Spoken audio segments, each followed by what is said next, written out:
JJWO Juggalo World Order.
Welcome, everybody. It's your boy, the Versace Donor.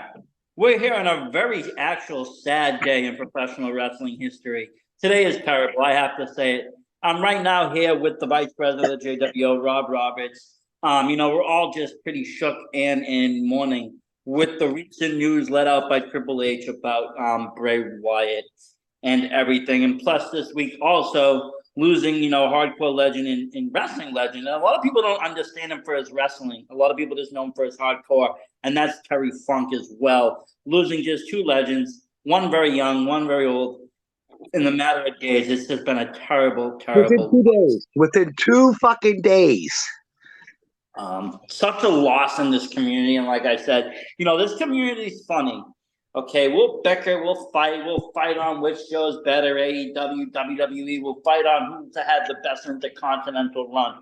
Who is the best, which had the best era. We'll kill each other online. But when one of our own gets lost, everybody comes together, and it's just a sad moment. You can already see the tweets and everything just pouring through. A lot of people in shock over this because this wasn't expected. I mean, granted, Terry Funk, we knew was struggling, and God forbid, every time I heard him in the news, I got nervous because he was older and he was having a lot of ailments. But still, it's always shocking to hear. And then Bray just being only 36. I mean, God. Only 36 years. Very young. Very, very young. I mean, isn't that like that's just about the age of our president? That's crazy. And speaking of president, we are waiting for him. He is on his way via the JWO jet. I just don't know when he's going to land. There's been some delays, but he will be here. The Killer said he is on his way too at some point. He might pop in and out. Like I said, just a really sad day in pro wrestling. But, welcome to, Clowning Around. This is, our weekly JWO show where we talk a bunch of different things, upcoming shows, accolades, even other pro wrestling. A lot of things we'll be talking about tonight. And, like I said, by popular, vote, a lot of people have been asking me, they really want us to roast the Rook. We might have to do it. Just to brighten our spirits today, we might have to roast the Rook. We might have to just to boost morale a little bit, just a little bit. Big weekend this weekend. I heard, in KPW news, I heard that the meat wagon might be making its rounds, which I am ready. I am ready to fucking claw my way through whatever we have to do. But we're always ready for that meat wagon, brother. We're always ready. I'm ready. I am very ready. and now, the JWO has some gold around their waist. They got a little bit more accolade. They got a little bit even more, I would say even more skill, taking out veterans. You learn a thing or two. And afterwards, talking to them, you learned a thing or two. And AWL, you learned a thing or two. So, a lot has happened since the last time. And even last time, they pitted us all against each other. They made you think that you should be in one man's corner. They made me think I should be in another man's corner. They wanted that split, that diversion. But this time, everybody's unified, one single force, the JWO. And, under Tucker's lead, we are just a force to be reckoned with. Oh, absolutely. With TJ and me, with TJ being the president and me being the vice president, we are unstoppable. We are a force to be reckoned with in the independent scene, and doesn't matter if it's backyard or professional wrestling. We are number one right now. Number one. Now let me ask you something, because this is all we just talked about. When you started in the industry, did you start in the backyard league, or did you start right in the ring? Oh, I started right in the ring for Yankee Pro Wrestling. I was all but 19 years old, fresh right the hell out of high school. I was actually sitting in the audience at the PAL Hall in Fall River, Massachusetts, where Top Rope is right now.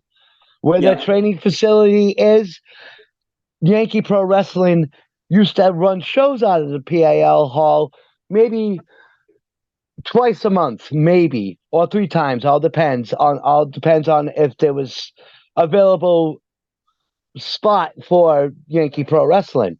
So, me being 19 years old, I was sitting in the audience watching a show. I was just there as a fan. Then the owner of Yankee Pro Wrestling, Joe Eugenio, walks up to me and asks me, "Hey, are you interested in being a professional wrestler?" I was like, "Yeah, but I don't have a way to get to training. I don't have a way to get to wherever your facility is." He said, You "Listen, still didn't drive back then, is what you're saying. Yeah, I didn't drive back then, but yeah, you know what? Whatever. It is what it is." I gave I Joe. gotta bust your balls a little bit. Oh, I know that. Everybody busts my balls. Hold on for a second. Be right back.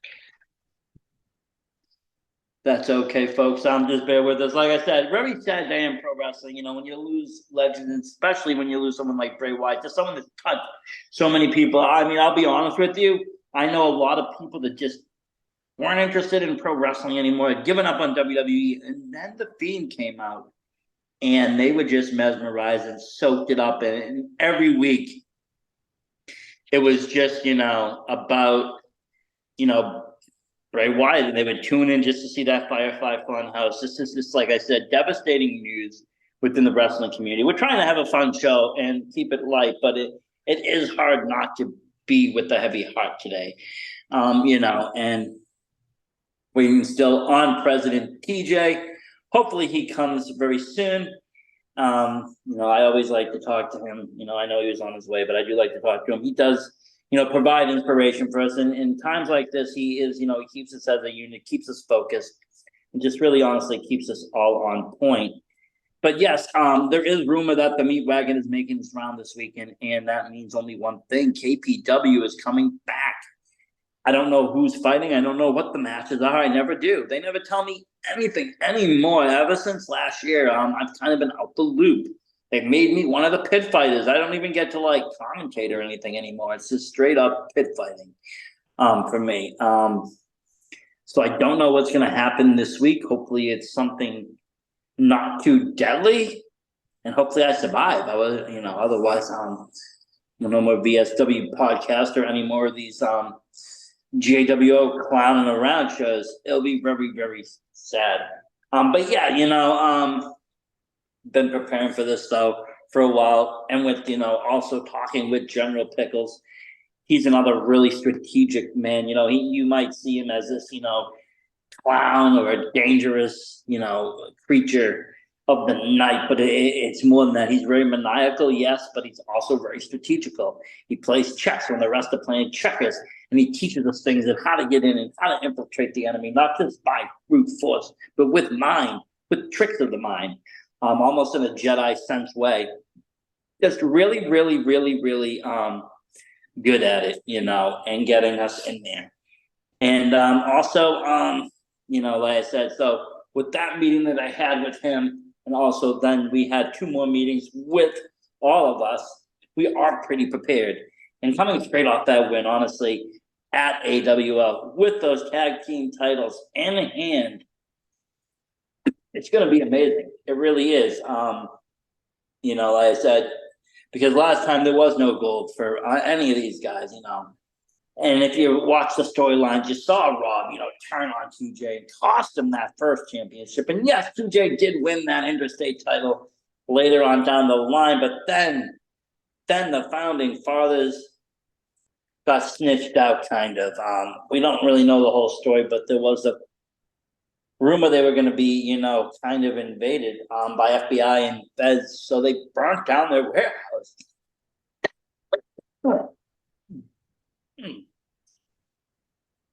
Oh, that tap is good. It's just kind of hitting me now.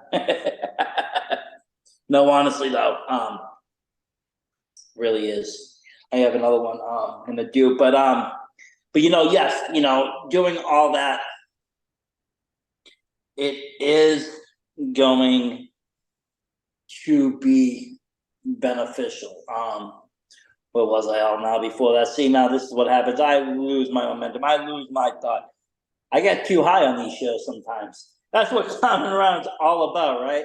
Having fun times and clowning. But no, honestly, like I said, coming in with the dozen, yes. So there was the warehouse fire. And with the warehouse fire came a loss of months and months and months of matches, footage, different things. And this never got aired. Nobody ever got to see TJ in his glory. There's a few snapshots, of everything that happened, but I just have to set this up. There is a few snapshots of everything that happened, but the match was never been able to be aired, and there was a bunch of title defenses after that, and those never got to be aired either. We've been trying to get some of the footage restored. I don't know if it will be. I don't know what will happen. But we did hear the rumor that they were going ahead with a KPW Fight Club, which would be like a weekly kind of a series or a monthly. I don't really even know. But it would be basically some backyard crap, hardcore backyard brawling. Not very much professional wrestling at all. It sounds like it's going to be pretty brutal. But yeah, Vice President is back. Hey, VP, have you talked to the president at all? Has he landed yet? No. I'll hold on. I'll hit him up for a second. Yeah, hit him up for a second, please. Oh, absolutely. Okay, where are you?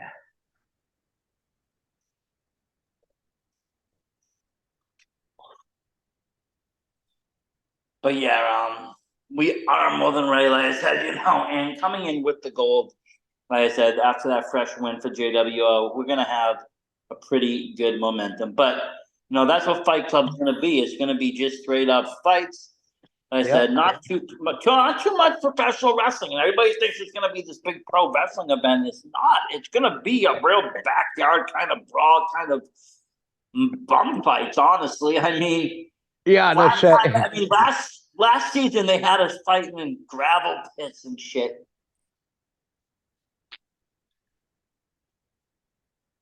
With these people being so powerful, their budget isn't that high.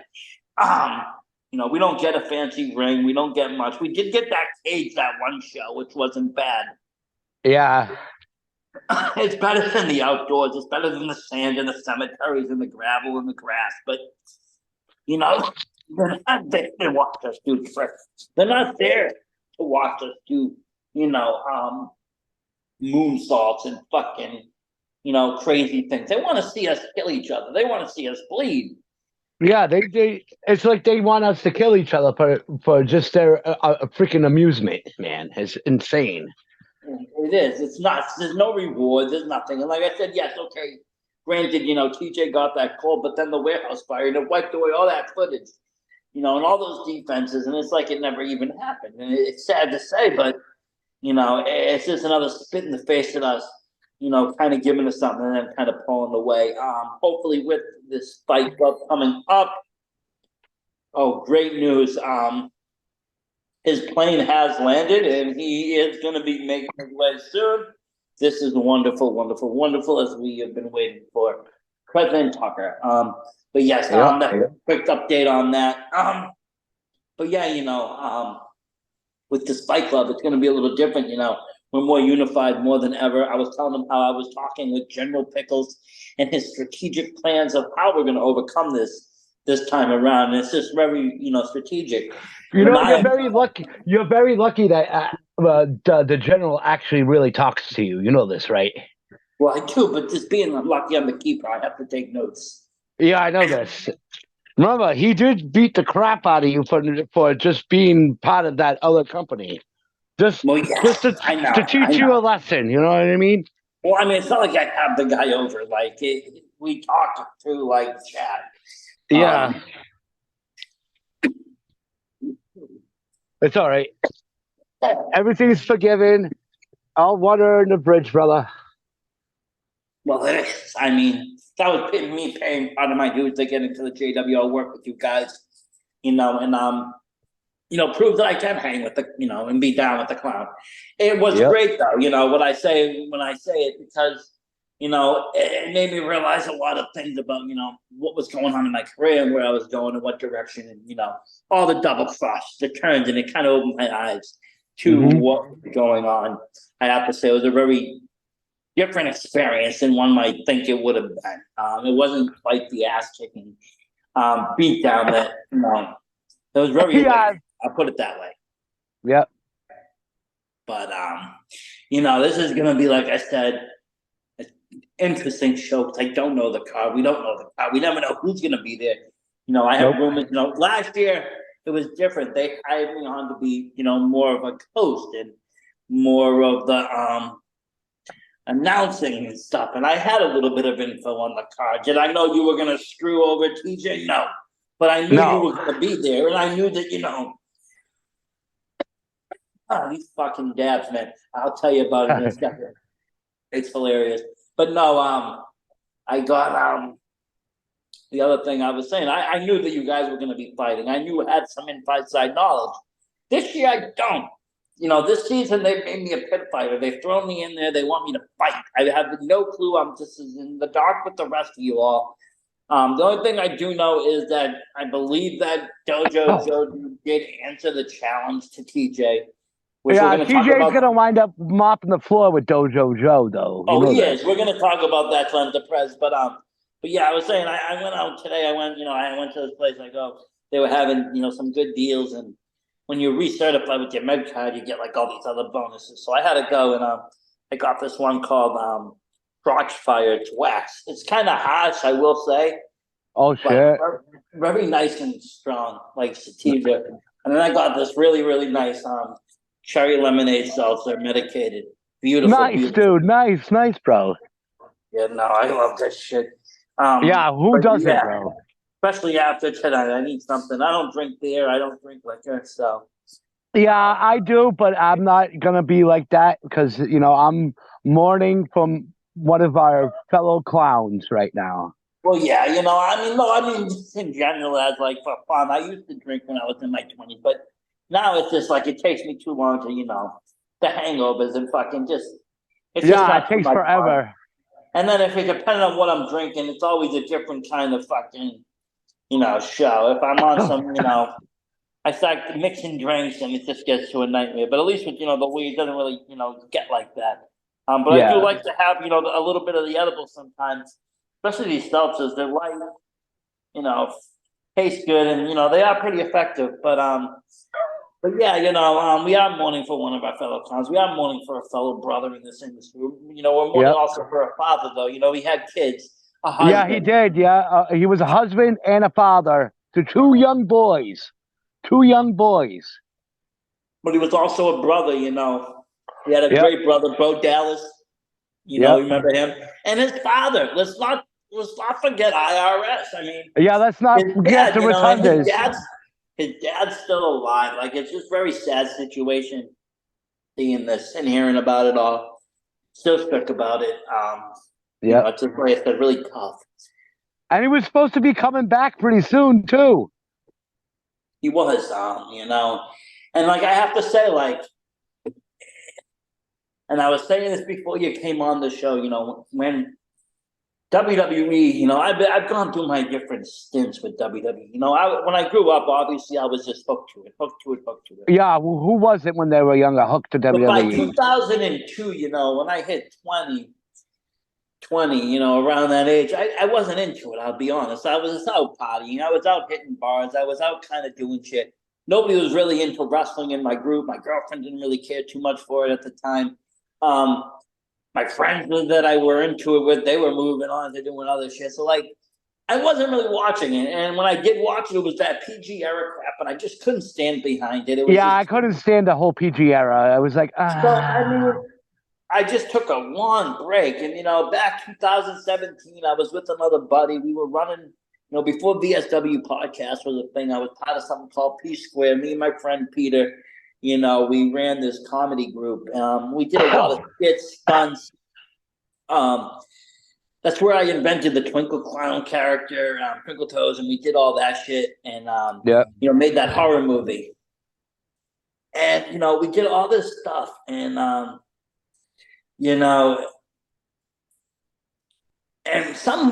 one day, I don't know how, we got on the topic of pro wrestling, and I was showing him an old promo.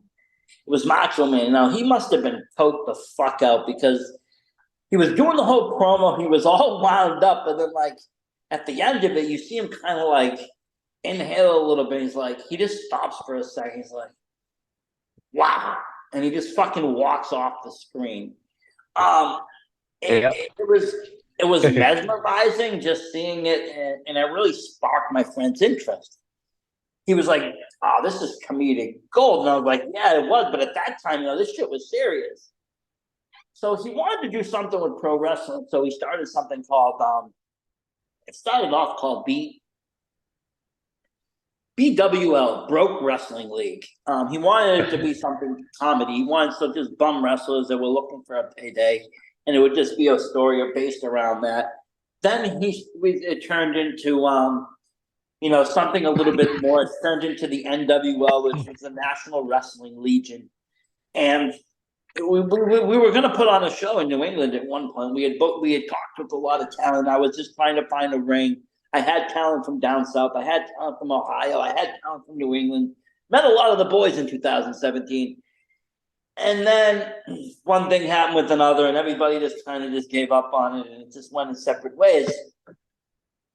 And, there was kind of some fights over the rights, and NWL just, shut down. But so at that point, I turned on into WWE, during that 2017-18 era, and that's when I kind of, got into the whole Bray Wyatt thing. Yep.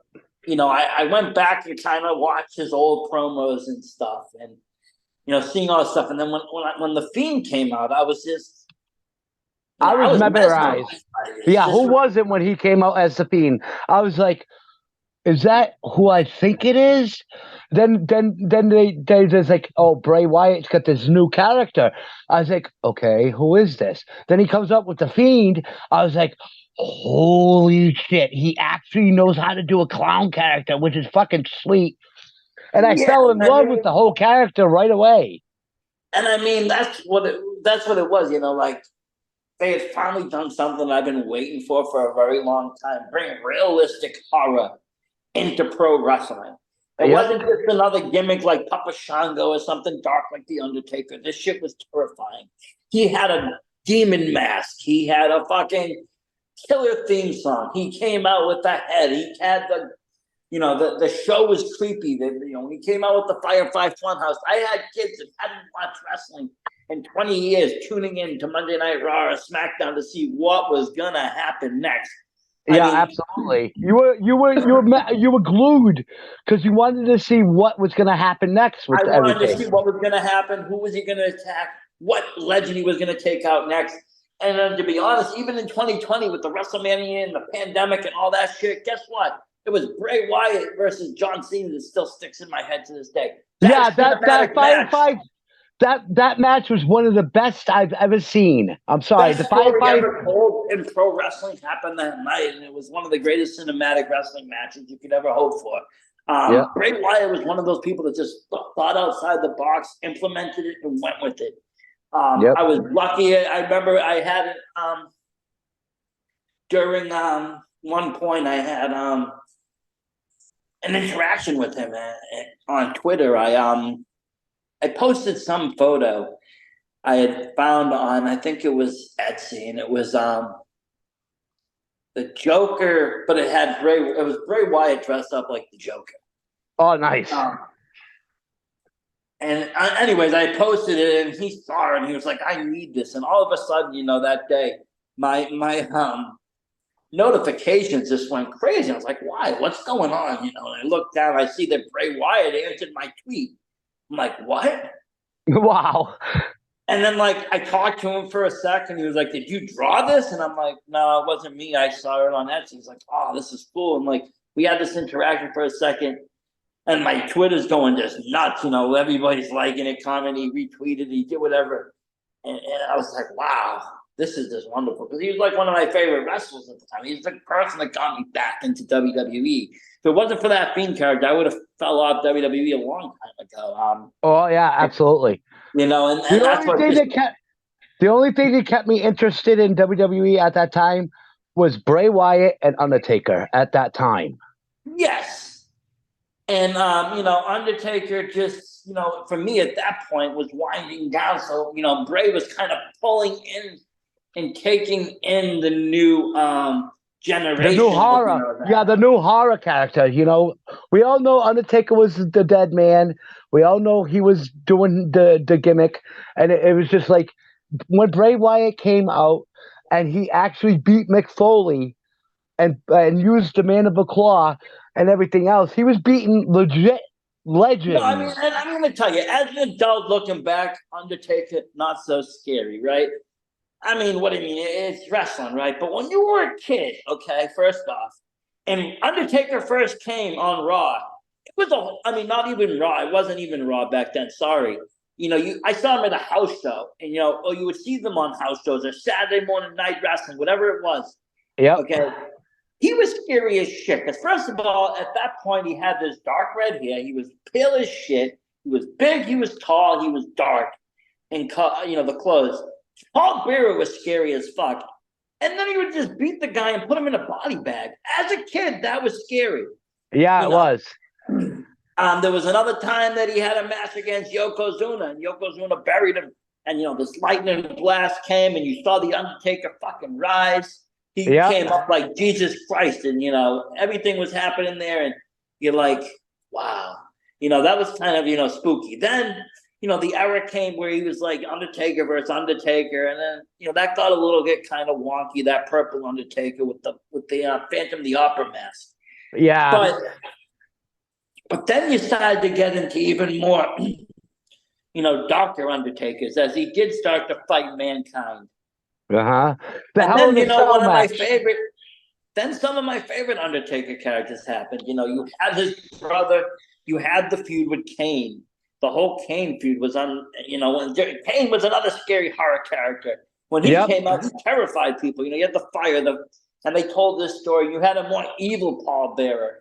And then you had Undertaker and probably one of the best stables ever. The Ministry of Darkness and the Corporate Ministry. That was just a phenomenal work that they did. Yeah, it was. They revealed that it was all him and Undertaker and the creepy satanic music, and they just played into it.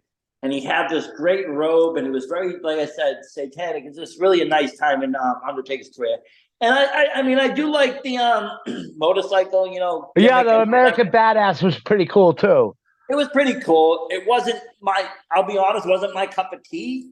Just because I like the Dead Man. I like the Dead Man. But, we only had so many horror characters. Mankind, You had him, you had these guys, but when Bray stepped on the scene, this was the future of horror, man. This was going to be it. I mean, this had to be it. Look at this guy's production. Look at the production of the promos. Look at the production of the shows he was putting on. Because he owned his own character. He did. I own one of the masks. It's a beautiful mask. I'm thinking about getting it again. I was a collector for Bray. I was a mark. I kept buying all the box sets, the limited edition box sets that were coming out. I bought all those. I bought T-shirt after T-shirt. I waited till they were on sale. Just bought a bunch. I used to buy autographs. I bought, the figures. I bought the Ultimates. I bought the mask. The only thing I didn't buy was the belt because it was really, really pricey. It was like $5,000, and then I think it was $500. And he had lost it, and he wasn't. And I was just like, forget about it. We don't need the belt. But everything else, Bray, I bought. I have his gloves. I have things. Bray was, like I said, a pinnacle, person, bringing even my character back into wrestling. Yep. Like I said, it's what kept me hooked to watching it every week. It wasn't, at that point, Roman Reigns was boring as shit. Him and Lesnar were feuding back and forth. It was boring. I was sleeping. People were walking out of the stands. Seth Rollins wasn't that good. Everybody was just kind of okay. AEW was really starting to take off, but was starting to get in his ground. But, for the most part, wrestling was at a standstill, man, until Bray Wyatt came back. And when he came back as the Fiend, and when you saw him, he, like I said, just was nasty. And the amount of work, you could see the transformation. He had lost a lot of weight. He did. He did a lot of things to gain muscle mass. He was in good shape. And like I said, he just did a lot. It's just shocking news again coming out of the WWE today, and especially seeing it from Triple H. And just especially from Triple H. Here today was not what I was expecting to hear today, especially just like I said, so soon after Terry Funk. He's another one. I'll be honest with you, I didn't grow up with Terry Funk, watching him a lot. I did. You did. I know you did, and you can tell some stories. Me being in the a WWE guy. I watched WWE a lot when I grew up, but Terry Funk by that time was already gone. He wasn't really in it. When I got a fan of Terry Funk is when he came back in that 97, 98, 96, 97, whatever he came back as Chainsaw Charlie. I liked the gimmick, but you could tell it was Terry Funk. Oh, you knew it was him, but that's when I first started to notice Terry, to be honest with you. I saw him, and my friend Ed, who was really into ECW, really into ICP, full-blooded juggalo. Riddle box on the chest, actually on the leg, on the chest, I think was something else. He's like, oh, that's Terry Funk. I'm like, who? He's like, Terry Funk, watch this. And then he showed me Straggle Mania. I watched Straggle Mania. I fell in love. Then I went back. And I started to see, Terry Funk was more than just this hardcore fucking dude. He actually could wrestle. He was a solid fucking. Come on now, he was a former NWA heavyweight champion. That's what I'm saying. In his earlier days, he was a really good wrestler. He wasn't this, hardcore stuntman as he became later in, WWE, ECW, and the other, in Japan, and these crazy matches that, unfortunately destroyed his body and mind. Yeah, unfortunately. Unfortunately, this business isn't very forgiving. And when you start to, do things that really take toll on you, it takes a toll. And, unfortunately, he's one of those victims. I hate to be that way, but, all the shit that he did, all the matches, all the stuff that was probably, now would be considered banned, illegal, unsanctioned, wouldn't be allowed. He did them, these exploding barbed wire matches, everything, the crazy spots. Even Mick, Mick has suffered in his life because of the spots he's done. That's his best friend. They're always synonymous together as Mick Foley and, Terry Funk. But before Mick, Terry was in the WWE and the NWA. Yeah. And WCW for a little while, too. Yeah. And where do you have his brother? His brother Dory, right? Is that his brother? You're broken up.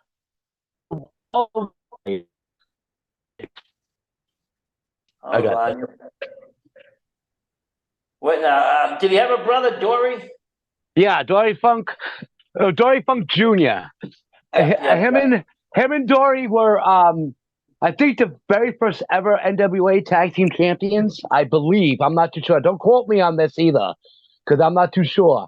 But I believe they were the very first NWA Tag Team Champions. They did all over Japan, all over Mexico, everywhere you can see. It was always Terry Funk and Dory Funk Jr. Always. Yeah. The Funk Brothers. I mean, I got some old magazines and old different, magazines from the 70s that, have Terry all bloody. He was one of the first blood gushers there. Really brutal time in wrestling. People don't think of it as that. The thing is the hardcore era is ECW, but the 70s and 80s wrestling was brutality. Yeah, it was, because it was legit. It was legit back in the 70s and 80s. Because it's like, you go in the ring, you see your opponent. Back then, you're supposed to beat the piss out of your opponent. And nowadays, it's just like, yeah, we all know it's all predetermined and everything else. But back in the 60s, 70s, and 80s, it was legit. Some people they went off the rail and they didn't give a shit back in the day. Nowadays, it's all like predetermined. Everybody's all friends. Come on now. People respect it. Yeah. I'm pretty sure people beat the shit out of each other just for the hell of it. I mean, put it this way. Had this been in the 70s or 80s or whatever, let's just say, you were scheduled for this match in AWL. You don't want to lose the titles. Maybe you don't go over that. Maybe you go over that night. Maybe you fucking just work your opponents and then all of a sudden you shoot on them and you end the match. And it's it. And the promoter's like, what the fuck? You're like, well, no, I'm taking the belt home. You got a problem? And, it'll be a real fight. People were a lot tough. You had tough guys in the locker room back then. You still have tough guys today, but obviously laws, everything else, it's not, if somebody was to be tough in the locker room, it would be on social media within minutes. And that person, of course. Called out, fired, let go, whatever it is. Back then, I mean, let's face it, 70s, 80s, you could do almost anything. There wasn't these, there wasn't Big Brother watching you all the time. There wasn't cameras out every 2 minutes. Nobody recorded what you said. Because you got into these beefs, you were, it just went. Nobody had, a record of it. It was a different time period. And yes, wrestling was much more tougher, much more just aggressive. And yeah, they wanted to see you beat the piss out of the guy. They didn't want to see a show. They wanted to see fighting. They wanted to see, work fights. That's what they wanted to see. But they wanted to see pain. They wanted it was different, and then all these laws changed. The headshots, no more pile drivers because people started, breaking necks. Yeah, breaking necks by and the pile driver is still illegal to this day. In WWE, yeah, they only allow 2 people to perform it. I think Undertaker and Kane, and that is it. They will not allow it by anybody else because of things like Droz and other people. President, what's up, kid? Motherfuckers. What's up, kid? Whoop whoop. Here he is, President. Whoop whoop. Yeah, sorry about being late and shit. It's been freaking hectic today. That's all good, brother. Thank God your plan landed safely and you made it in. I'm very glad for that. Like I said, it's been a sad day for brothers around the globe, pro wrestling fans alike. Just sucks. Yeah. That news really freaking busted me up and shit. I think it busted up everybody, dude. Everybody. Hell yeah. Was definitely not expected. No. But yeah, and especially we were just talking how, not only 2 days ago, Terry Funk. And just how gruesome and brutal the wrestling was back in the day. A lot of his ailment today was caused from, prior abuse of the body in the ring. But there was no sanctions like there is today. You could people would like Rob said, people would go out there and beat the piss out of you for real, and that's just how it was. You take an ass whooping that day. Hell yeah, yep. Even if you weren't scheduled for it, and the other person said, no, you're taking the ass whooping, you took your shit. But, nowadays you can't do pile drivers, you can't do the chair shots, you can't do all this stuff that people were doing back then. It's a much cleaner sport. It's a much more safer sport. Of course, things still happen, but of course things still took back. of course things still happen, but they happen in like any other sport.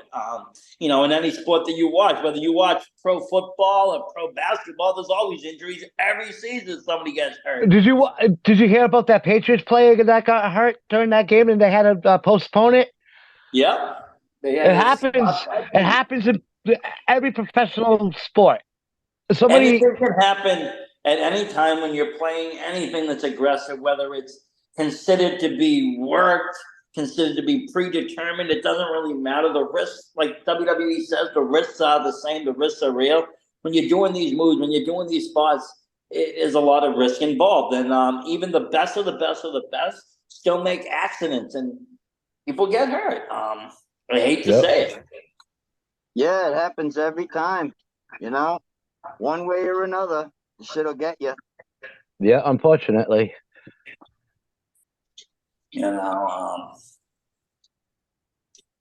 I noticed a lot of things that were happening. Shit, it kind of started off with everyone getting in auto accidents.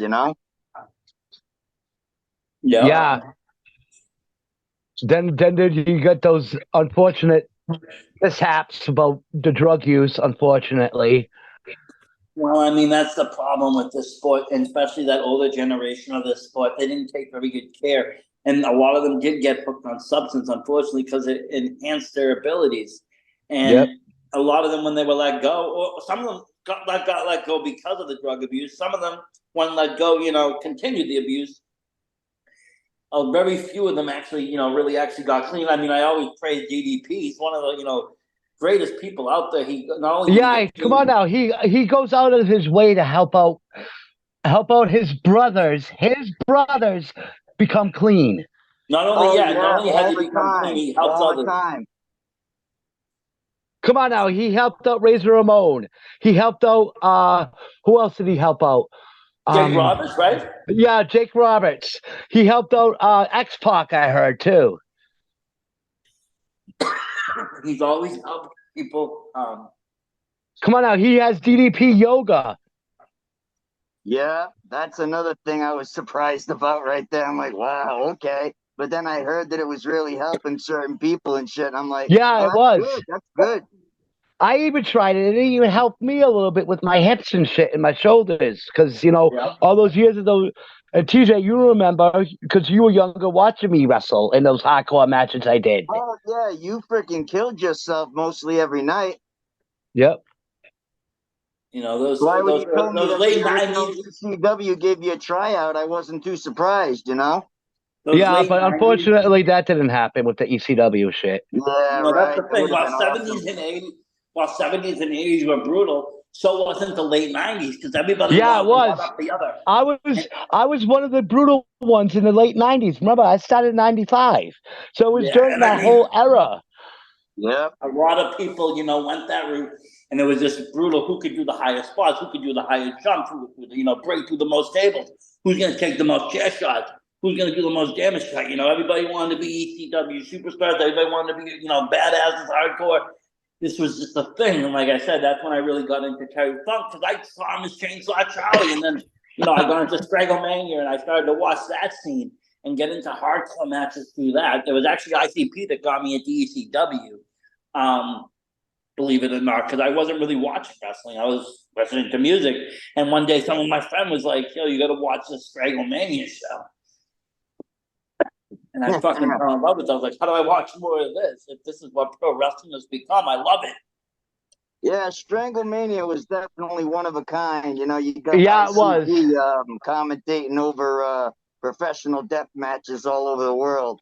And and they were wicked ahead of their time because they changed everybody's name too, which was really cool. Yeah, come on now. Mick Foley was called Cactus Sack.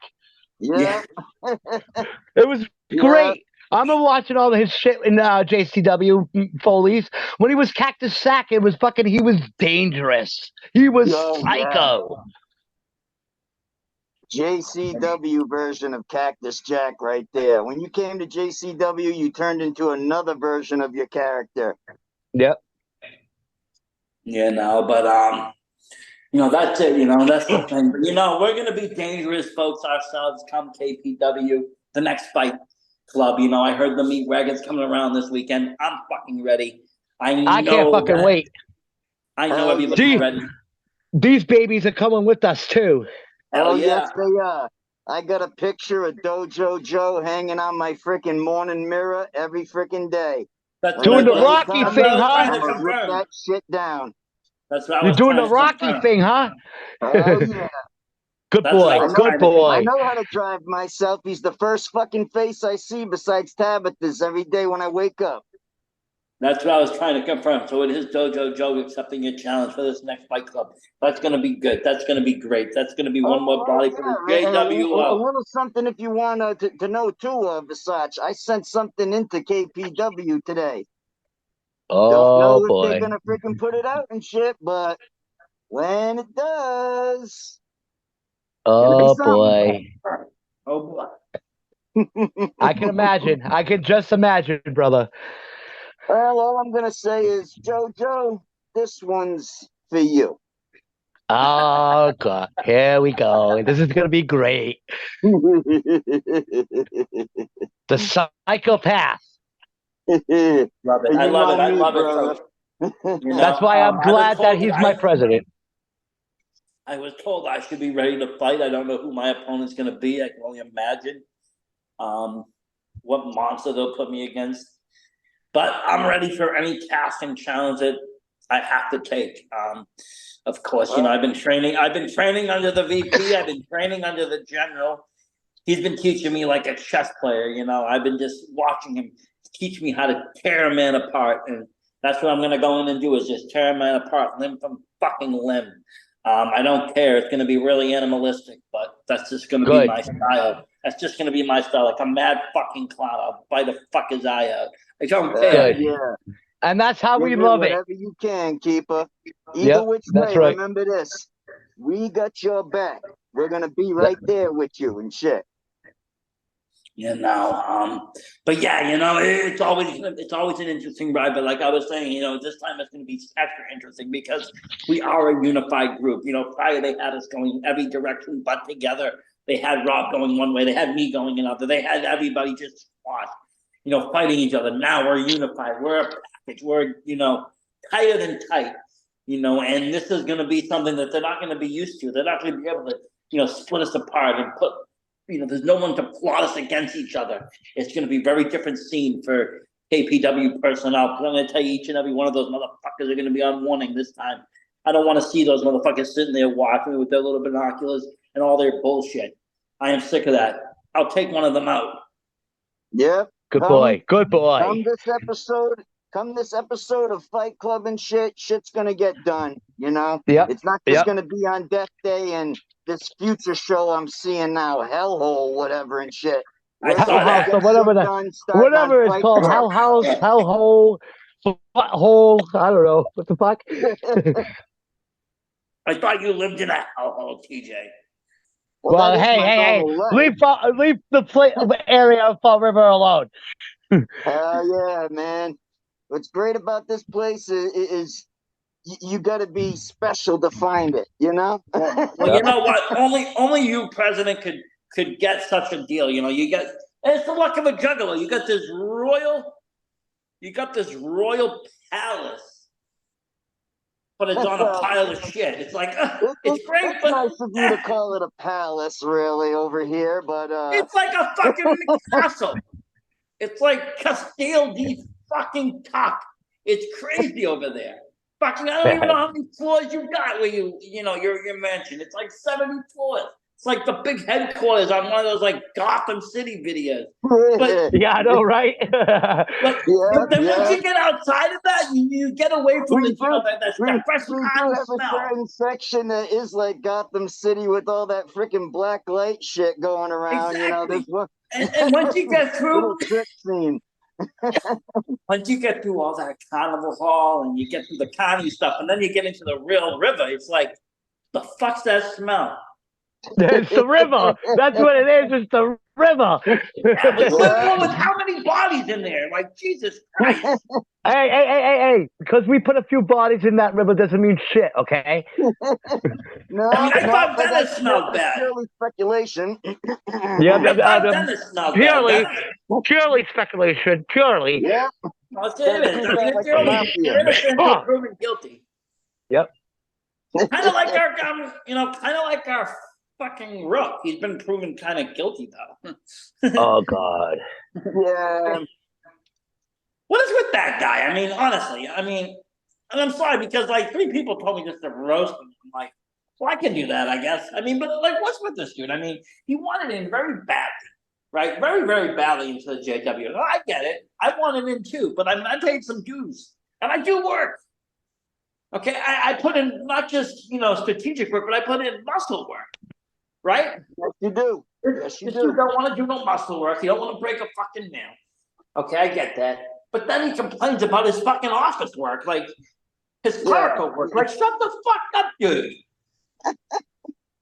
And this guy wants an eventual possible rocker in the back to a patch. I don't even All righty. Like, let me ask, some work, man.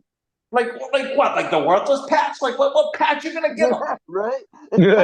Worthless nothing or other. I suppose I could come up with something special for him. Special ain't the word, brother. Special's being nice. Yeah, very nice. There's a special ed class out there that the kids will look at him and go, dude, there's something wrong with you. Yeah, you think? I mean, but he's very easy. Well, I bet you can pretty much. Regardless of what's wrong with him, he's very strategic about his work too. He's another one. He waits for these perfect moments, and then he just starts to wait to either we have a show the next day, or one of us is busy or tired, plans. Right? And then he just starts. And it's not just one idea, it's a million ideas. Bang, bang, boom, pow. Fucking phones fucking lighting up like 4th of July, right? Yeah, until it's like 3. Until like 12:30, 1 o'clock in the fucking morning. Yeah. I'll be sleeping with my wife and I'll see the light go on and on and on on my fucking phone. Like bing, bang, bang. I'm like, what the fuck? Somebody dropped dead? Like, what the hell's going on? And it's it's always Mike. And it's back to the Rook. And he's like, the Rook's like, hey, did you see John Cena's back? Who gives a fuck? It's 2:30 in the morning. Go to bed. He'll be like Tucker versus Cena, WrestleMania 40. Make it happen. Yeah, right. Okay. I'm like, dude, I want whatever fucking. I'll talk to Vince right away when I wake up tomorrow, Rook. Whatever I want it. Because it's some good shit, and I just can't get like on the other level, dude. Like, he'll just be some bullshit. Or then, if it's not that bullshit, it's the constant like trying to get a rise out of the JW. Like, he just wants to see the vicious side. I don't know if he wants to be abused or something. Like, I don't get what that draw is. If he wants us to be mad. Yeah, he'll do things. He'll say things. Constantly looking for that raw dog type of deal, you know. But what I'm saying is, like, it takes a special person to want to be abused or to be like. That's what's going to end up happening with him, because he just pushes somebody so far that he knows what gets you. You explain the rules how many times? Every time. This is what not to do. This is what's going to make me explode. Yeah. And every single time, man, he just keeps doing the same fucking thing. And then he laughs about it. He laughs in your face. That's why I don't text it inside the room. I leave him voice messages. That way he hears my voice, he knows my attitude, and he understands, and he can always go back to the voice thing, whereas in the text, I can imagine you probably get lost within all the words, Well, yeah. It's just... I hate texting anyway. He must like to be yelled at. He likes to get mad, because he won't just take the kind words. We'll be very kind at first, very nice, very open to things. And then from there, it just gets worse. And he'll push us even further until we get nasty. And then finally, it takes the threat of a possible vote of ejection. And one of Yeah. the worst things that can be happened in the JWO, a vote on ejection. I mean, that's basically being banished from the JWO world, but it's also being banned from any of the homies world. Like, that's fucking deep. Yeah. There's no coming back from that. I felt so, in a way, messed up that I had to bring that vote into the table that night. But I'll be honest, I'm the first motherfucker to vote yes. I was half serious. I was half serious, Keeper.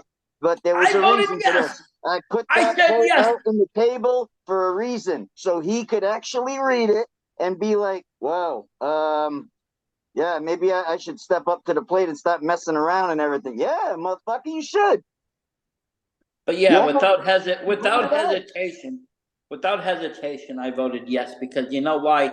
Sometimes these things, they have to be made an example of. It's very hard to conduct something and have other troops. And as you explained, there's many ranks in this JWO, people that you don't even see on camera, people that aren't even wrestlers. It's hard to gain their trust, respect, and them to fall in line. If you have prospects just stepping and spitting all over you on a constant basis, and in the public, it's just not professional, and it makes us look terrible. It makes us like we can't keep our own. Yeah. What sucks too is that the prospects come in this room, and they're in a way, some of them are a little nervous on showing their bad side to them because they're afraid that I might snap back at them because they know how I am about loyalty and respect and everything about that and shit.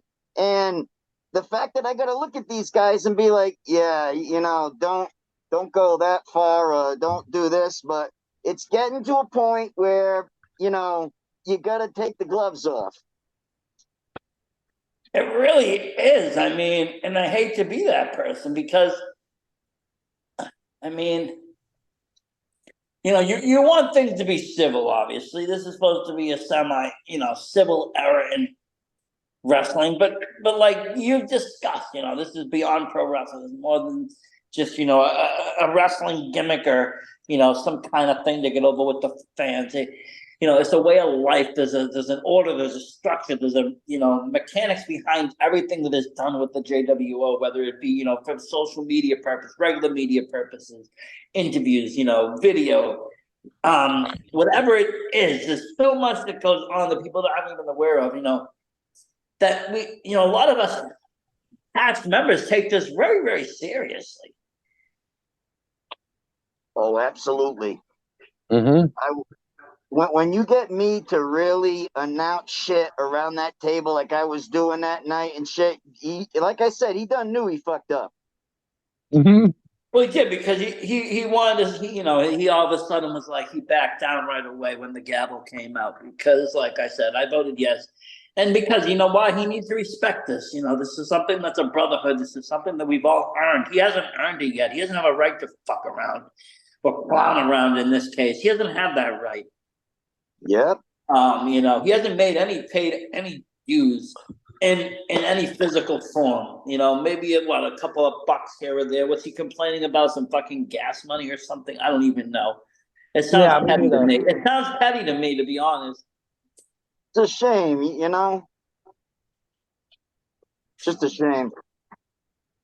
It is, because I mean, not everybody can be, king shit rich and have all this money just to throw around. Sometimes you have to get a little dirty to get stuff, and you can't get dirty without a little help. And part of being in a brotherhood is helping one another.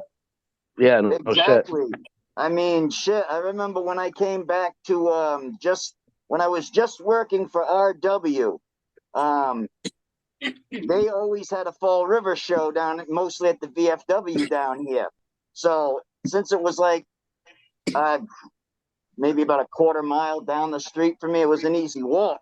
So I would walk down there. The wheels on my freaking luggage and shit would be creaking and everything. Or if I had $1.50, I could afford the bus. Just take it from the Flint over here right down to there, and boom, I'm right there at the VFW. But now I'm booked at these shows that are out of Fall River, way out of Fall River. And it's just I got to make it. You know, I'm booked. I don't like no showing jobs that I'm booked for and shit. I'm just not like that. But let me ask you, whether they're paying jobs or not, I don't like no showing shit. I mean, and that's the thing. I mean, let me ask them, why would you want to join the JW? Why would you want to be part of a brotherhood if you're not going to be fucking brotherly? Yeah. You don't see us fucking around with other members like this, you know, like he does. Shit, we bust each other's balls, but we don't fucking take it to his level. Believe me, I'm all over Rob and his fucking 90 girlfriends that got like a group against them. But hey, now about that fucking little group of fucking ex-girlfriends that are fucking talking shit. I'm gonna be good. I'm gonna be down with the clown. I'm gonna be down. I'm gonna be down. He's gonna be the new Kill Bill. Like, it's gonna be Kill Rob. Like, what the fuck? All these angry girls after you, man. It's crazy. Yeah, whatever. Kill Bill. No, it's Kill Rob. Well, I'm going to tell you this. I'm going to issue it now. If these girls are really, really, really, really serious about this, and they really have such a hate for Rob, and they're really, really so passionate about this, oh no! then why don't you come to KPW Death Day 2 and fight the man? Right? We'll do a 20-on-1 match in the cemetery. If you beat him, you can bury him. But if he beats you, then I mean, everybody got to shut the fuck up. I mean, sometimes I'm getting these weird messages from these weird girls. I'm like, who the fuck are you? I don't. The president, the VP did what? Oh, I'm the one that told him to do that, you fucking asshole. Yeah, no shit, right? You fucking dumbasses. Of course I know what Rob did. We're the ones that told him. Yep. You stupid marks. We're JWO. We don't give a shit about anybody else but ourselves. If you were such a bad man, right? Your own daughter wouldn't be like in your defense. My own daughter wouldn't be talking to me. Your own daughter even said they're all just a bunch of salty, jealous ex-bitches. And that's it. That's right. There you have it. I mean, that's what it is. That's what it boils down to. I mean, if your own daughter says that, and I mean, girls nowadays, granted, they're with the fucking crowd. They'll stab you in the back if you're wrong. She's with you, brother. I mean, that's right, because that's my child. Yeah. And TJ remembers Michaela when she was just a baby. And I mean, and to be honest, but I mean, it goes to show you you're not a bad person. And a fucking playpen. Yep. And she loved the shit out of. She loved the shit out of TJ. I'm sure. But I mean, it just goes to show you that you're not a bad person. You know what I mean? Like, these people can paint whatever picture, but dude, you've been around. The people that she's talking to have known you for like 20 fucking odd years. Hey, the killer's looking. Tell them, yeah, he can jump on. Hold on, I'll answer him. You guys still on? Yeah. I was saying I got fucking wax. I just hit him up and I told him that we're still doing it. Yeah. We're still clowning around here. Hell yeah. Of course. I'll be on in a few. Okay, good. Cool. Of course we're clowning around. Ain't nothing better to do. Yep. Gotta take care of this depression mood that's been kicking in today and shit. Past 2 fucking days. With all the news and everything, it's just been yeah, it's been out there today. I'm ready just to take it out at KPW, take the aggression out on some poor person that they throw in front of me. Oh yeah, I'm taking out the fact that we lost Funk and Wyatt both in like the same fucking week. So I'm taking that, and I'm taking everything that has been said. I know that Dojo Joe had nothing really to do with KPW's founding fathers, sending Tabitha a note, but everybody is in crosshairs when it comes to that. The fact that he had to fuck with me before my fight at Death Day 2 or the next thing that they would have picked out for me if it wasn't Dojo Joe at a Fight Club, then,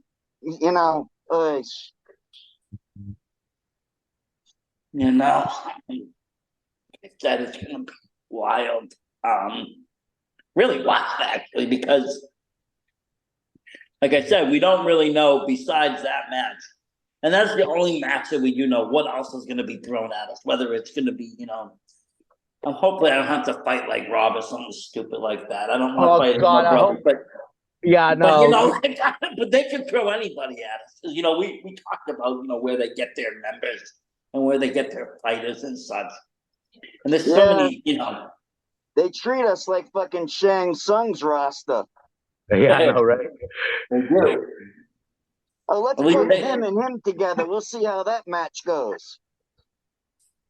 At least they got the nice boat ride, though, right? Yeah, they got a nice boat ride. We got a fucking meat wagon. Oh, of course, leaky fucking boat. Yeah, big fucking thing. They get the nice freaking boat and sea legs and shit, and we get this meat wagon that smells like Texas Chainsaw Massacre's ass. Yeah. That's fucking that smell. I know. Speaking of that, I'm dying to get my Xbox fixed. Like, I don't know about y'all, but I'm a pretty big gamer and yeah, I got an Xbox at home. And they just dropped the Texas Chainsaw Massacre game where you could be like one of the family members. I want to get it. I did see things about that game and shit. I haven't looked really into it. There is a station that I am, a channel technically on YouTube that I'm subscribed to, Survival Horror Network. They play the games and then they put them in a movie thing, and then they upload it to their system on their channel, and you get to see it in like freaking however long it takes them to beat the game. It's like some of it can be a 24-hour movie, a fucking 9-hour movie, however long the game is to beat. They'll beat it at the correct time it's supposed to be, and then they'll upload it to their channel, and it's like a big fucking movie. That's dope, yeah. I do, obviously, you guys know, I do a lot of gaming on my channel when I can. Right now, my Xbox broke, but one of the pieces in the back. But I do want to get that because there's a lot of horror games I'm into. But that one really catches my eye. And also, they're coming out any time soon, really soon. Is Killer Clowns from Outer Space is coming with the game too, and I'm fucking psyched for that. Yeah, I can't wait for that one too. Wow. I'm a big fan of that movie. That's one of the movies that I grew up as a kid and I couldn't find it in the movie theater, in the movie rental place near my house backstage. So I had to go the only place I could find it was at my place near my grandparents' house in Newton. And back, when you're 5 or 6, Watertown to Newton now is only 5 minutes, but back then it felt like hours. So I would have to it would be a great feeling to get to go to the other town and grab this movie. And I would always grab the same fucking movie when I went there, even though there's probably millions of others. And it was always Killer Clowns from Outer Space. Just a great overall movie. I recommend anybody. Yeah, I love that movie. It's fun. It's a little bit scary. It's a little bit, but mostly fun. And there's some funny jokes in it, and it has some B campiness and some B horror in it too. But overall, what's the matter? You want to knock my block off? Boom. Yeah. That movie was great. It was. It had a lot of great seasons. I'll be honest, there's not a lot of good clown movies. I mean, some of them are okay, but some of them are just really fucking shittily done. Yes, okay, obviously the big ones. It's a great one, right? I love it. The original. Okay, both versions, both versions are really good. I liked it. The original version with what's his name there, Tim there, Tim Curry. Yeah. Yep. And then the new one with Bill there, Skinner. Both of them great actors, really told the story well. Both versions of the movies really creepily done. The clown itself is really nice. And even the book, I've read it. I have read it. It's really nicely done. Another one on my list is Terrifier. I think when I first saw Trick or Treat 1, was it? It was All Hallows Eve. That was All Hallows Eve. That's when came out. Trick or Treat's another good movie though. But All Hallows Eve. I love Sam. Sam's my little band right there. I love Sam too. It's one of the most fan. I have that on deep Blu-ray, and I keep bringing it every year. But All Hallows Eve. What? Oh my God! Are you serious? You're going to use that word, but yet you don't like anybody to use that word. What's You're that? fucking funny, kid. You're funny. She's like, I want Sam as a doll, Daddy. I'm like, what? I thought you didn't like that word, though. What? You never That's say what the I'm D saying. word. What are you talking about? You don't like that word. She's like, Mother, I'm not talking about me. But Tell me but she you ain't know, a daughter. Yeah, I I'm know, not right? talking about me. but yeah, I'm a big fan of the kind of I don't know, not like short story horrors, like like when one movie has like a bunch of different horror shorts in it, or even like series with 15-20 minute long shorts. It can be like that. I don't need these Yeah, long I like those kind of horror movies. movies. Anthology horror, I think it's called. There's an actual term for it, but anyways, All Hallows Eve was like that. Trick or Treat's kind of like that. Trick or Treat was though kind of smart with it, everything intertwining with each other. Real. Yeah, they just did the chronological order of the movie all fucked up. Yeah. But but in All Hallows Eve, it was one of those kind of things where you keep seeing this tail, you see the clown, see the tail of the clown. Clown was the star of the movie. The tails really weren't that good, in my opinion. But like I said, the movie was okay, but the clown was like, oh wow, I want to see more of this clown. When All Hallows Eve 2 came out, it didn't even have a clown, it had something else, and that movie wasn't even as good. But then you saw that he got his own movie in Terrifier and then Terrifier 2. Art the Clown is fucking wonderful. He is it, but even more violent, just gruesome, bloody, just a crazy killing clown. It's not, the movie's gory. It's much more bloody. There's two stories on the anthology movie Creepshow and Creepshow 2 that I personally love, and I wish they would have just took the spin-off and created at least two movies. And one would be from Creepshow. I'm going to rank it from last to greatest. One would be from Creepshow 2, and that's The Raft, because I would love to see a movie about that oil slick traveling around in the water and just killing random people like the shark. I'm going to tell you something. And in part one, I would go for Stephen King's The Crate, which Tom Savini did an awesome job at puppeteering Fluffy, that little freaking Yeti type of creature that was in that fucking crate. That deserved its own fucking movie. Yes. It's kind of funny though you mentioned the oil slick movie. There was a movie I was watching the other day because I watched, like I said, a lot of horror. I think it was called The Sands or the Dunes or something. It was basically on the same premises, except these kids were like on a beach or something, and if they stepped on the sand, it would just eat them alive. I think that might be Blood Beach. Yeah, something like that. And it was kind of similar. It reminded me of that right off the bat because you got these kids, they went on a raft, they were like, they passed out the night before. So some were like sleeping on their car, some were on another thing, and then this beach is just alive and it's eating people. I'm like, oh shit. But yeah, I'm a big fan of Creepshow. Even some of the stuff in Creepshow 3 was kind of funny. But you know what else was cool is when they came out with the TV show, and I'm a big fan of the TV show. I never really paid attention to those stories, to be honest with you. Those stories are pretty good. I think it's better than what of it is knowing that people have remade shit, and normally whenever they remade shit of the classics and shit, they normally fuck it up. Well, no, none of the original stories were redone, but it's all different new horror. But I think they did better telling short stories in that series than they did in the third film. The third film was kind of wonky with the professor. They shouldn't have had that third one. That third one fucking sucked. And the fucking rabbit and Alice, and it was just kind of weird. The guy it was kind of funny, more funny than anything. But the show comes back and it's more scary than ever. Yeah, big fan of that. And like I said, Art the Clown, another good clown. Another good clown was in the movie The Clown, and that was with the guy that put on the mask for his kid's party, and like it gets stuck to his face. It was a suit. Yeah. What the hell movie was that? Because I've seen it too. It's called The Clown. It's called The Clown. Yeah, The Clown.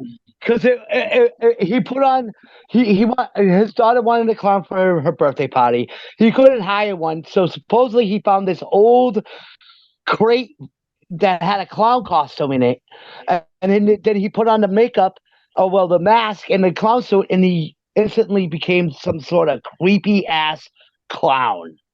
Yeah, Yeah, it was really had to weird. And stay by in the end the of it, he was eating had to children and stay in shit. the crawl space underneath the stairs and shit for the rest of the movie. Almost like Yeah, it was that. very weird. And like I said, by the end of it, he was eating children, and it was even scary. And he's just fucking just, he was totally a different person, totally twisted. But good movie. Another good Yeah, clown movie with a good clown.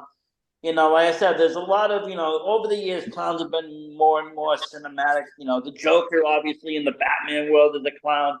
That's a Yep. great cinematic clown. All the, almost, I have to say, I'm probably a fan of everybody that's ever played him cinematic, even from the old, original TV show all the way to, the newest. Whoever plays him just puts a unique spin on him and just kind of turns it that way. So it becomes, a living life character, and people just become obsessed and fandom with it. We got the Obviously, killer in the house. Killer's here. Killer's here. But then there's like some clown movies that just fucking suck. Like I was watching Clown Motel the other night. Yeah, I don't I fucking know. I mean, I was watching it right, and like I had all the best intentions, and all of a sudden, like there's this weird pig dude like fucking the ham. I'm like, what the fuck is going on in here? This dude's really going to town on this ham, like a ham, like a Sunday ham. Now I gotta go see that. Yeah, And then he right? like tosses down the ham when he finishes, and then like bashes this other guy's brain in. I'm like, what the fuck am I watching? Have you ever seen Funhouse Massacre? Yes, I have. That's another good That one. wasn't that bad. I liked it. I thought it was a really That good was movie. great.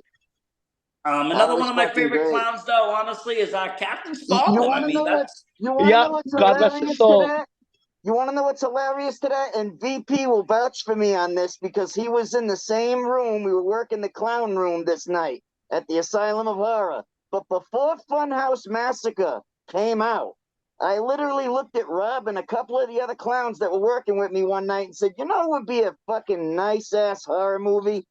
Take a horror ride like this place and just let some of the workers actually take it to that level. And everyone that comes in becomes a sacrifice to them. And the ones who get out alive are only the fans that think, oh, it's just a show and that's not real blood. It was just a sacrifice. Oh my God, at the very end, those bodies were real. I looked at Rob and I said, that fucking movie would be an awesome fucking thing right there. And he said, you know what, brother, you're right. You're right. A few years down the road, we get fucking fired from the Asylum of Horror and the Funhouse Massacre comes on. And don't you know that after me and Rob leaves, the whole fucking business goes down. No, I wonder why that is. I wonder why. I mean, and I'm not trying to it's a sound like mystery, I'm man. the best of the world and shit, and so is Rob, but we knew our worth down there and shit. And Absolutely, we did.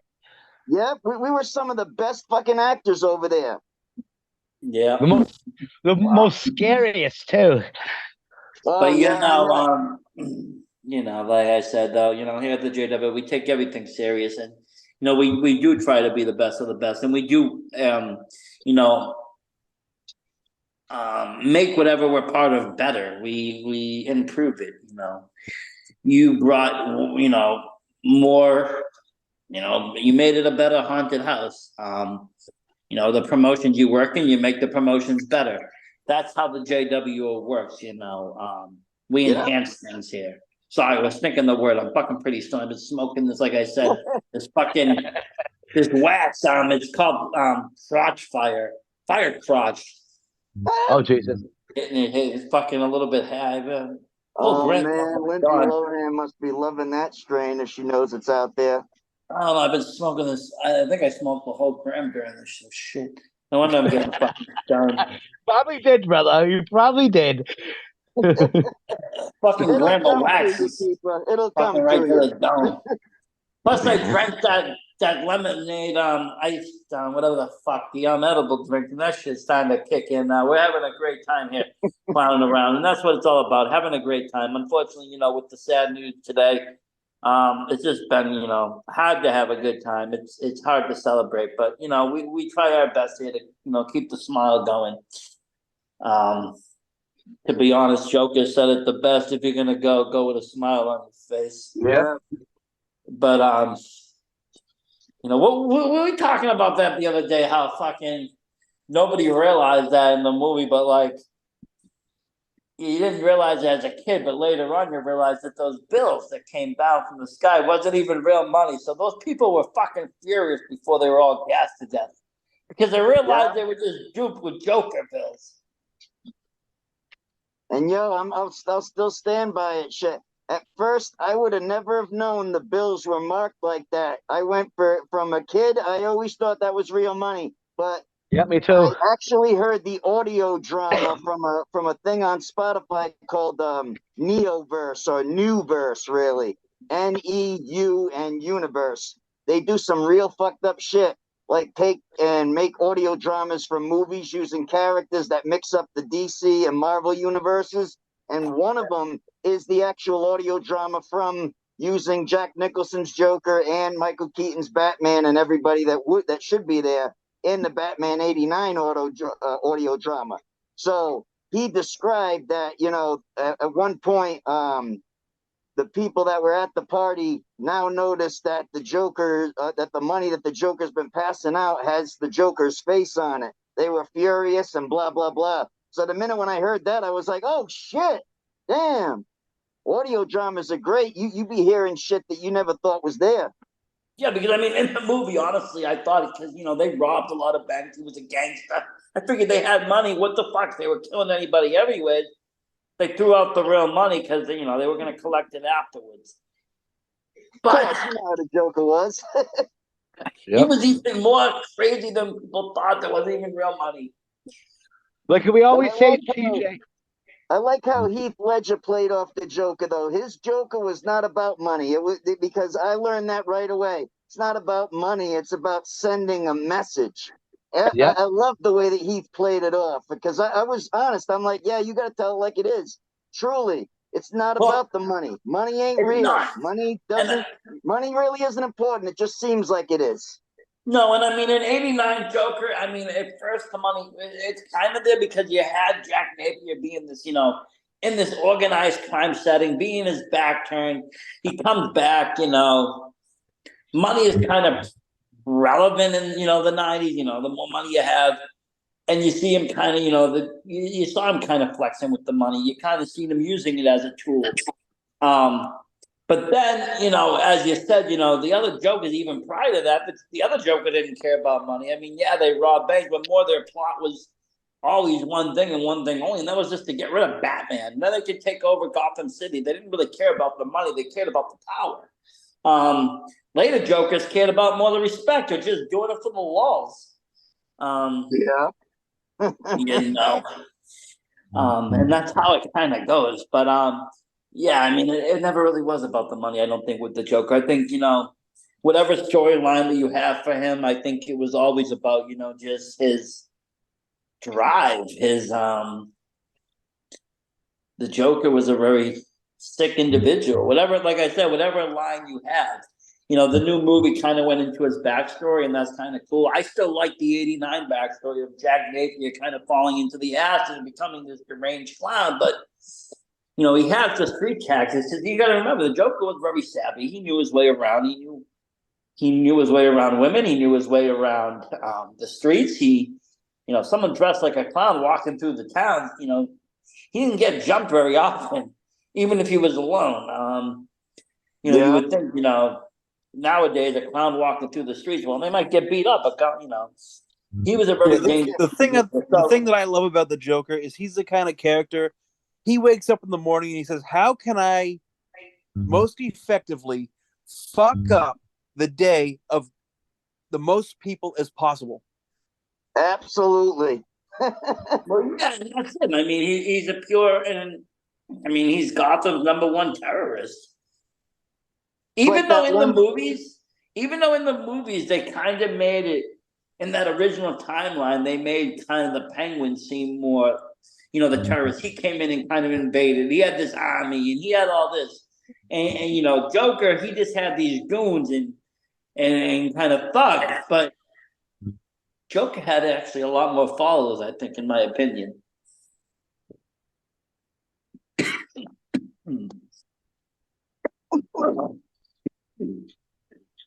But yeah, I mean, Joker's one hell of a character. I kind of wish that somebody would grab the rights and be able to turn him into a pro wrestler. I think they could go a long way with it. But that's just my opinion. Why not bring in all the wrestling? I mean, they brought Texas Chainsaw to wrestling. They're bringing other things to wrestling. We used to have a Leatherface in wrestling. What was his name? The general there. He used to play him. No, Colonel. Sorry, Colonel. No, Corporal Kushner. Sorry, I'm all fucked up. Corporal Kushner. He used to play Leatherface on the indie scene for a while in Japan or wherever the fuck he was wrestling. I mean, shit. Chucky joined the NWO back in the day. Yeah, I know, right? He had a big thing with fucking Rick Steiner. Oh, man. That's the thing. I remember that shit. They were plugging the movie at the time. Yeah.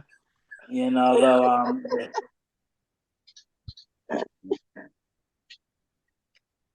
but yeah, you know, I said, you know, this has been a lot of things.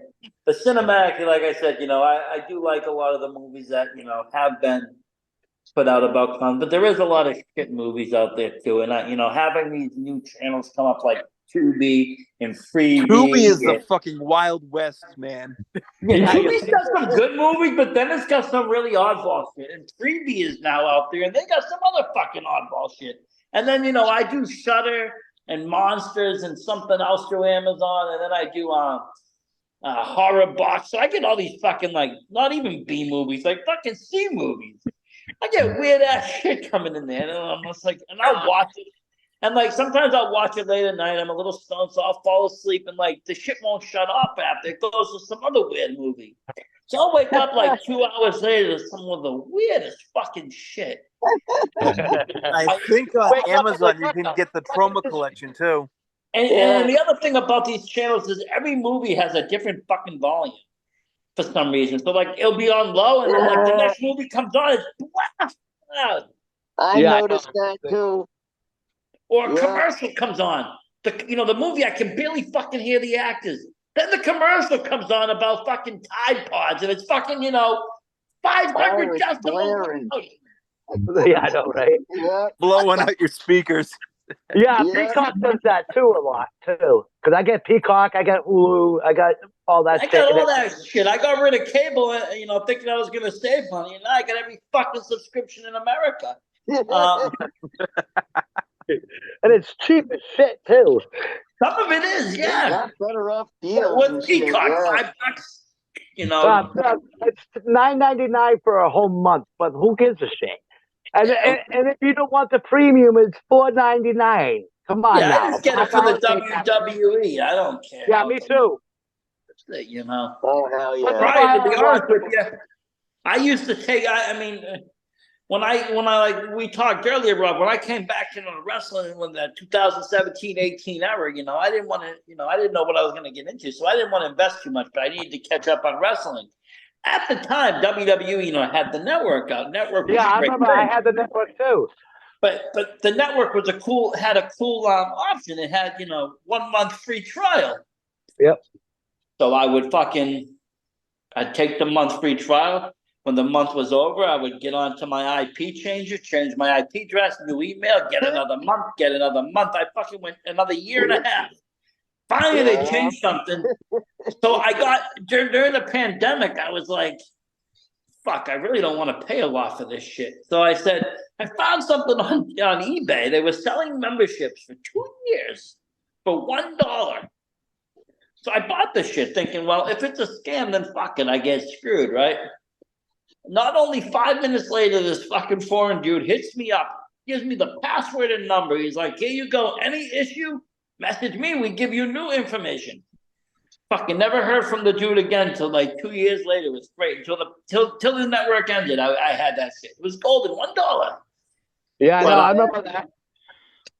But yeah, but yeah, that was some fucking wild shit. But yeah, the network, that's where I kind of had to kind of like regain and my wrestling knowledge, because it was years I didn't watch WWE product. It was shitty. It just wasn't for me. I couldn't do it. Yeah, I lost my interest when all them fucking plasma screens and lights and everything came up. I was into NXT for a little bit, and then I noticed they changed their platform. And even if I dare to watch the shit nowadays, I have to turn it off because I'm like, God damn, it's too much lights. It hurts my eyes. Wow, they're saying that I'm just getting news right now from someone. They're saying that that Bray passed away from a heart attack due to COVID. Really? Oh, geez. Yeah, I just got a text message about that about 10 minutes ago. Oh, man. Oh my fucking God. It's crazy. That sucks. But not for nothing. I mean, like I was talking earlier, like a lot of wrestlers suffered during that. Like, look at how sick Keith Lee got. Yeah. He got to a point that he couldn't even move. Because didn't he catch COVID too? He did. He got it so severe he couldn't even move. He couldn't walk. Anytime he walked, his heart got inflamed. He had issues. Yeah, unfortunately. And it's kind of scary times. Just saying it's coming back. It might be masked up again. I mean, things might get fucking changed up again. Who knows? That's scary shit. But, that's all we fucking need. That's crazy, though. That's kind of scary to hear. But yeah, wow. So, like I said, shaking up about the news of Bray Wyatt. Just 36 years of age. Just such a bright, smart, talented person in the world. Great father, great son, great wrestler, great entertainer, great movie star, great actor. Just great at everything. He was a good artist. He was good at fun. He loved what he did. He took it serious. He took the gimmick, to the next level. And he was there for the fans, always for the fans, about the fans, 100% for the fans. That's what he did it for. There's not one bad word that anybody in this world can say about the wrestler or the person, Bray Wyatt or Rotunda or whatever it is. I don't even know people by their real names in the industry because I get so attached to their character. It's just that's who they are to me. Like even you, Rob, I know your real name. I don't call you it. Even you, TJ, I know your real name. I don't call you it. There's no need. I just know you as who I know you as. And even when we're hanging out off cam, off the shows, I'll still call you by your fucking work name. Just who I know you as. Everybody does. Everybody does. I get called Tucker and Tuck pretty much by everybody whenever I go to a show. To this day, everybody calls me Robert, even though they know my real last name. Yeah, I mean, it's just part of you. It gets embedded in you. I'm getting some more followers. I don't know. Today, Poppy Cannabis followed me on Instagram. That's pretty cool. It's a good strain. Good brand. Good brand. They make these Poppy blunts. Really nice little 1 gram blunts. Good strains, high potency. You get them at the dispensaries. Pretty cheap. Big Poppy puts them out there. They look like baseball bats because they're made with hemp, but they're brown. So they look like little baseball bats. They're fucking funny, but they're potent as hell. I've smoked a few of them. Got pretty fucking stoned off them. Good stuff out there. Good stuff. Yeah. But this has been a great episode of Clowning Around. I said not the happiest at times. We tried to make it as fun as possible. We are getting ready though, because we do have that meat wagon coming soon, and it's going to be like I said, a whole new ball game this time. As we're much more prepared, we're much more unified. But I promise you this: we'll have some exclusive JWO footage coming to you, everyone, live Sunday. That's right, just Sunday, exclusive live footage. So you want to stay tuned for that. Thank you, everybody. Thank you, everybody, for watching. Thank you, brothers. Have yourself a great night. No problem, Versace. Have a great night, guys. Later, brother. You too, killer.